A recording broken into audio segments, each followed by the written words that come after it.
पुनरावृत्ति, मन को शांत करने की प्रक्रिया, साधना की शुरुआत। ध्यान, मन की एकाग्रता, चेतना का केंद्रित होना, साधना का मध्य चरण। समाधि, पूर्ण एकता, मन और अहंकार का लोप, साधना की अंतिम अवस्था। सरल शब्दों में, जप मन को तैयार करता है, ध्यान मन को शांत करता है, समाधि मन को समाप्त कर देता है। साधक जप से समाधि तक कैसे पहुंचे? आध्यात्मिक यात्रा धीरे धीरे होती है। पहला चरण नियमित जप, दूसरा चरण जप से उत्पन्न एकाग्रता के साथ ध्यान, तीसरा चरण गहरे ध्यान से समाधि। ये यात्रा धैर्य, अभ्यास और समर्पण से पूरी होती है। साधना के लिए महत्वपूर्ण सुझाव। यदि आप इस मार्ग पर आगे बढ़ना चाहते हैं तो कुछ बातें याद रखें। 1. नियमितता, हर दिन साधना करें। 2. धैर्य, जल्दी परिणाम की अपेक्षा न रखें। 3. शुद्ध जीवन, सकारात्मक विचार, संतुलित आहार और सदाचार साधना को मजबूत बनाते हैं। आध्यात्मिक यात्रा का वास्तविक उद्देश्य।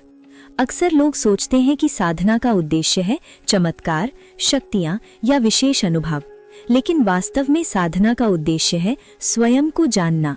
जब साधक समाधि के करीब पहुंचता है तो उसे समझ में आता है कि वो केवल शरीर या मन नहीं है, वो शुद्ध चेतना है।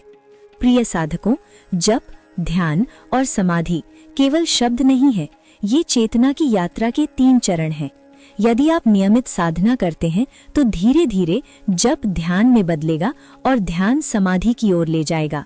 याद रखें, आध्यात्मिक मार्ग पर सबसे महत्वपूर्ण चीज है नियमित अभ्यास और धैर्य।